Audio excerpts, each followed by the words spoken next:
Hello, I'm Dr. Tiffany Tyler Garner, and I have the privilege of serving as the Children Advocacy Alliance's Executive Director. Our mission is to bring our time, talent, and resources to improving conditions for Nevada's children in the areas of education, safety, economic well-being, and health.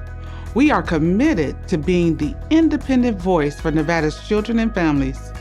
With each podcast, we will look at ways our community can work together to answer a critical call to action, to provide our children with all the resources they need to make a strong start in life.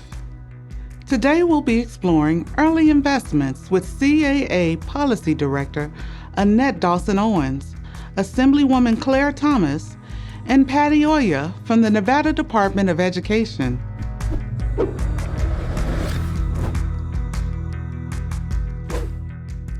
Welcome to the Children's Advocacy Alliance podcast. I'm Annette Dawson-Owens, and I have the pleasure of serving as the School Readiness Policy Director. We are grateful to be joined today by Assemblywoman Claire Thomas and Patti Oya with the Department of Education. Welcome. Thank you for being here today, both of you. We're grateful for your work and your service in our community and across the state of Nevada. Can you both give us a little introduction about yourself? We'll start with Assemblywoman Claire Thomas. And good morning, Annette. Thank you so much for inviting me. I'm Claire Thomas, representing Assembly District 17 in beautiful North Las Vegas. And I have been an Assemblywoman for one term, and I appreciate coming in and speaking with you today. Thank you. Thank you so much for being here. Hi, good morning. Thank you for inviting me. It's a pleasure to talk about early childhood. I'm Patti Oya. I'm the director of the Office of Early Learning and Development for the Nevada Department of Ed. Our office oversees anything from birth to third grade within the education system. So we look at quality and childcare and pre-K and kindergarten and on all things related. So happy Wonderful. to be here. That is great work that you both are doing. Patti, can you talk to us a little bit about what exactly universal pre-K is and give us what it means to have a mixed delivery system? Sure. Universal pre-K is our goal. So generally speaking, that means all low-income 3 and 4-year-olds receive free pre-K services. We hope that when you talk about universal pre-K, it is voluntary, so it's not a mandatory program that, sometimes people think it's mandatory, but it's universal and it's for people who want access to high quality pre-K. And high quality is the key to pre-K. It's not just any available seat, it's that high quality piece that matters. When we talk about a mixed delivery system, we're looking at where those seats for pre-K are located. It could be a family childcare provider, it could be a childcare center, or in one of our local school districts. So we want to make it as convenient and accessible to families. Many states are kind of moving away from just serving low-income families, and they're making it broader, and they're calling those transitional pre-K programs or transitional kindergarten programs. So that is our goal. Generally, nationally speaking, it's about, you want to serve about 70% of all families that are eligible. And that would be our goal for Nevada. Wonderful. And for either of you, where are we at right now in Nevada? About how many students would you say are being served? And how are we doing as far as access for all of our children? Well, that's a good question. And I think that I'll leave that one up to the expert for the data. I do not have the data. So we're limited in what we can report in as far as data because there aren't a lot of data systems that collect across program types. For the Nevada Ready pre-K program, it's state funded. It's a full day program that serves 4-year-olds from low-income families. And we serve just under 3,000 children. At our height of our program, we were serving 3,094. As you can imagine, during the pandemic years, it dropped a bit, especially when programs went online, because pre-K online is not ideal. They really need to be in person. So, of course, the numbers dropped, but we're hoping to kind of build from there. When you talk about universal pre-K and that mixed delivery system, you do want to include federal Head Start programs, our inclusive programs with children with special needs, and we don't always have those numbers at hand. And so that is one of our other goals, is to kind of have a longitudinal, comprehensive early childhood data system, and that's something we still need so we can really answer well these questions around data, and especially for the legislators. And that was one of the biggest issues that I had, is that it's almost like we're putting our pre-K children in a funnel, and we're somehow not getting the numbers. And I think it's really important for us to have that data so that we can go to the legislature and get the required funding that we need. And just one thing that Patti touched on is that the stigma of using pre-K for low-income families, a lot of our citizens believe that, oh, that's not a program for my child. Mm. And I think in order for us to make it universal in the state of Nevada, we have to be inclusive. And that's one of the things that I'm hoping that we change our way of thinking, because there are other states that have looked at universal pre-K. Take the state of Georgia. And I think they have a viable program right now, and they compared Head Start to pre-K, and Head Start really does not give our children what they need. And pre-K, universal pre-K, the way they've implemented it does. And I think that the state of Nevada, for us to invest in our children, is essential right now. Wonderful. Thank you. You brought out some really important points. So it sounds like the state of Nevada could use some collaboration between the Department of Ed, legislators, community advocates to establish a good data system so that we really understand where the children are and how to best serve them. I remember once, I believe I saw the Department of Ed doing a visual about our Sam Boyd Stadium and showing that we could fill the stadium with those children, maybe 35,000, I don't remember exactly. But like you said, we're only serving a very small. So it's like inviting all the children to come to a football game or a Raiders game, but only a small little section is actually being served. I wanted to ask you also about a couple of things that you mentioned. You mentioned that access. Can you explain what access means for families and children and why that's so important, that early access to education? What difference does that make? Well, you know, from the studies that I've read, it is a foundation for our children, especially the 4-year-olds, because they are like sponges. They really want to learn. And as you can see with, you know, I'll take, for example, my grandchildren. At 4-year-old, they were reading. And we have so many children that aren't, because they are missing that educational aspect of just that reading and understanding colors and understanding, just the nuance of the particulars, because my grandkids were ready to join kindergarten when they, so they were doing much better than other kids that had no idea what,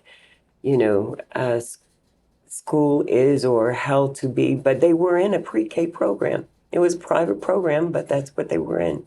And I think that it's essential that our kids are not relegated to just a private program, but, all kids are able to go and be in a program where they can ascertain that knowledge that teachers are able to teach.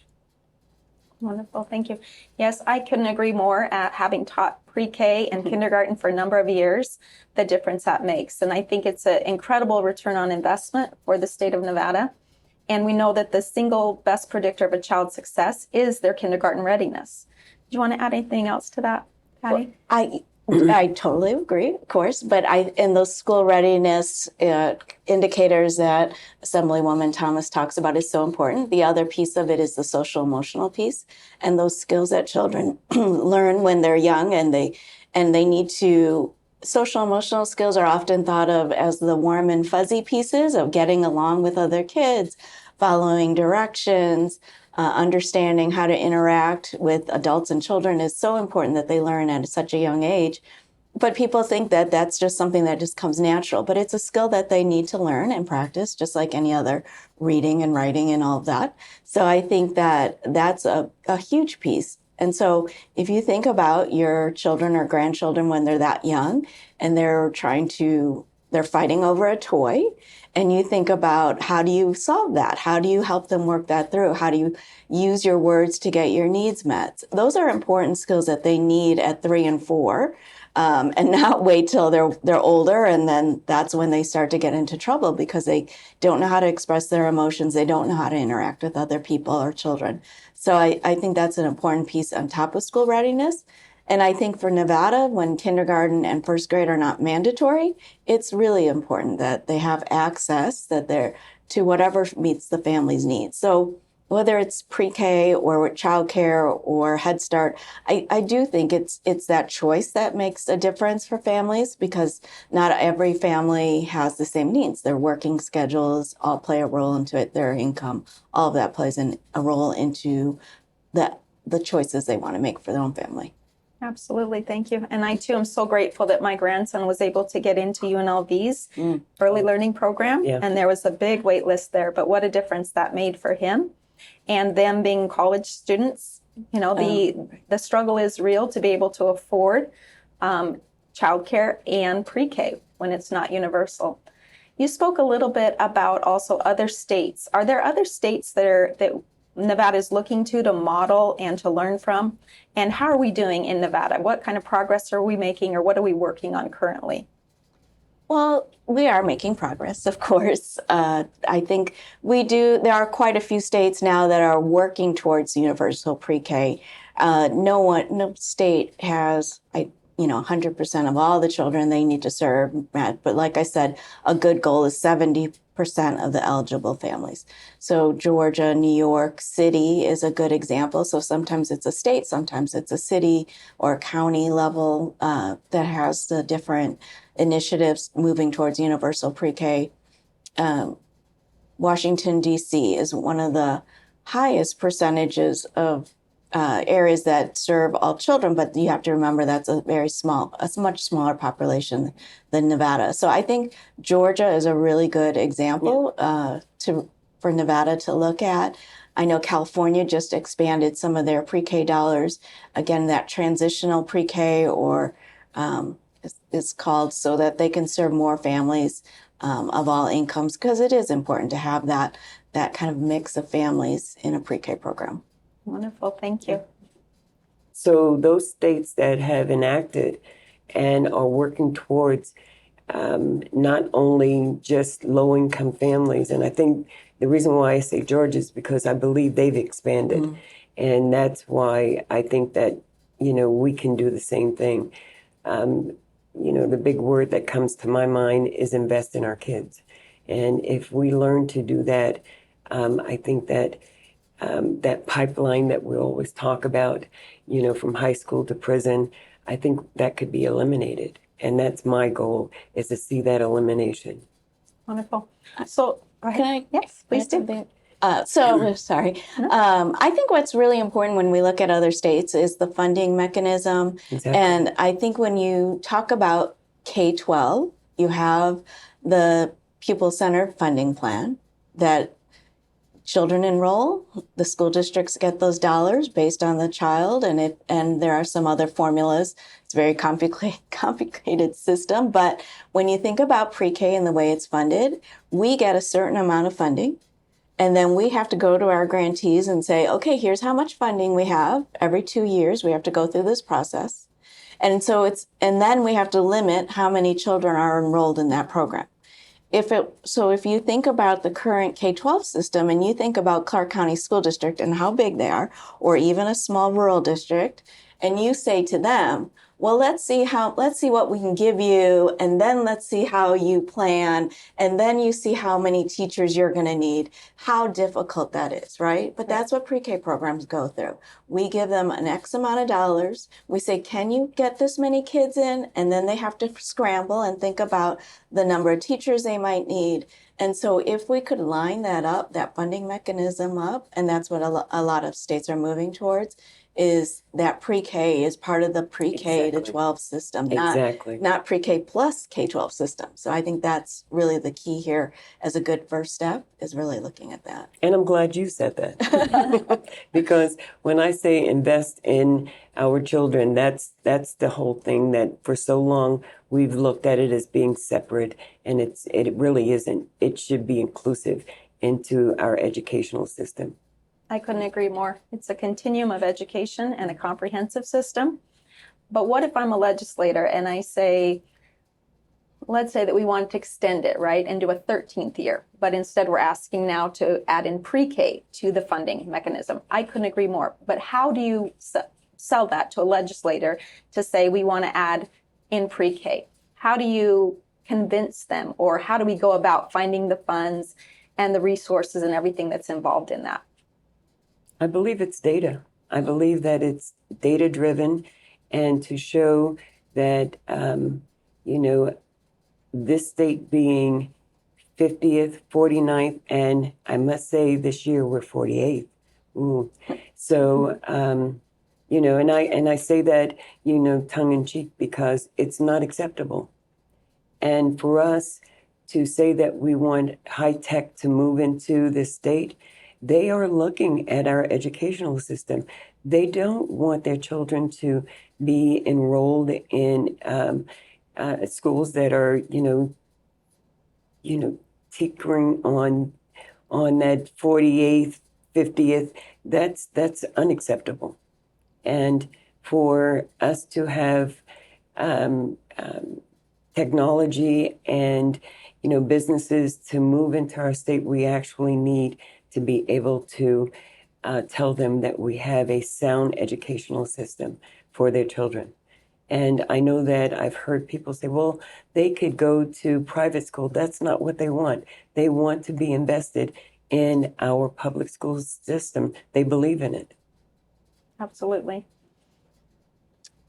Well, I agree. It's around data, and I know our office is looking forward to applying for a preschool development grant, which is a federal grant coming out this fall. So we do have a data system, an early childhood comprehensive data system, as part of our activities that we're hoping to get funded, because it is hard to talk about, what is the impact, what is the long-term return on investments when you don't have that data collected across program types and that mixed delivery system that we mentioned. I understand. And I think you're right, that data would be so helpful. We know that across the country, studies have shown the return can be up to 13%. Mm-hmm. If Vegas is going to bet on something, that's a beautiful thing to invest. Like you said, invest in our children. And when we invest in those children, it doesn't just help them in their future lives. As you had said, it helps families. It helps economic development as we're attracting people that come here.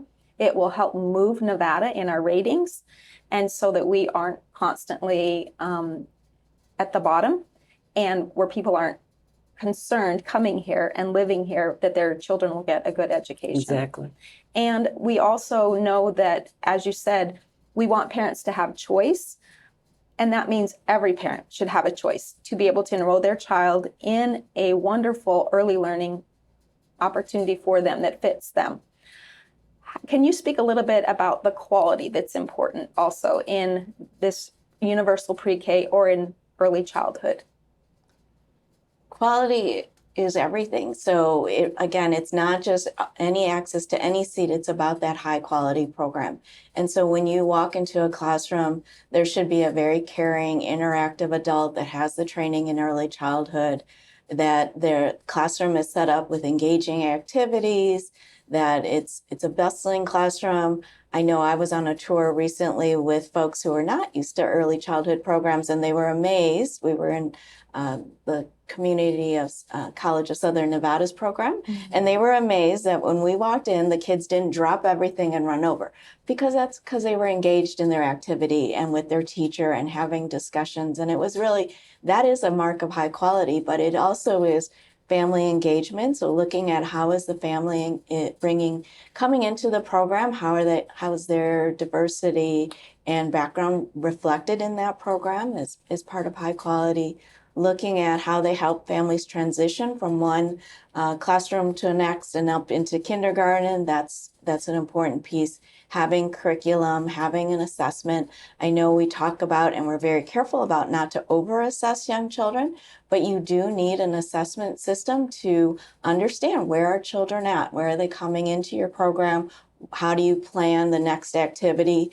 All children are very different as they grow up in their developmental skills. So we want to make sure we're meeting them where they're at. So I know people don't always love talking about assessment, but it is an important part of quality in a program. Our office does run the quality rating and improvement system. It is a 5-star system that looks at childcare. Right now, it's primarily childcare centers, but we have added family childcare into our rating system, as well as our school district and Nevada Ready pre-K programs. And that is a quick glance for families to figure out, what is the star level, what are they looking for, and just one more piece of information when they're trying to find that place for their child. But it also, and I think more importantly, is a way to help programs kind of put them on a path for improvement and support them. And so we come in with coaching and grants to help them improve wherever they need to be. So as they should be looking at children where they're at and serving them that way, we try to do the same thing with programs. Where are you at? What do you feel is the next best step to move up to quality? And so that quality rating improvement system is a big part of childcare and pre-K. Excellent. I agree with Patty, that comprehensive programs that we should have here. And, I had the pleasure of touring the CSN, and I was blown away. Truly, great program that they have there. But, and there's a but there, I would like to see it, expand throughout the valley, throughout the state, because it is important not only for having UNLV that college kids can still have a family, still have childcare. Same thing for the community college, that they can still go to school and have childcare. But I want to see something even greater where parents are, those parents that aren't ready for college, that they're going to a trade school or they are actually going to work, to be able to have their kids, attend pre-K so that they are ready for kindergarten. They are ready for first grade. And I think that's a goal that we should all look for. And I love the idea that, Nevada Ready, is there, but I think that we can do more. I know that as a child, my mother was an educator, and I was in a early learning program right next to her school. And that provided such a sense of security for our family. And as she was putting my dad through school, I remember being secure and grateful as a child to have that support as a family. So I don't think we can underestimate the value that early learning, high quality experiences are when parents know that their children are in safe, secure learning environments. And the assessment is important because we know that, especially with the pandemic, we have some gaps in education across the board. So knowing where a child is at every year so that they can be fully prepared upon graduation is so important. Assessment is to increase learning and help them be ready for their future. So I appreciate that and appreciate your comments regarding that.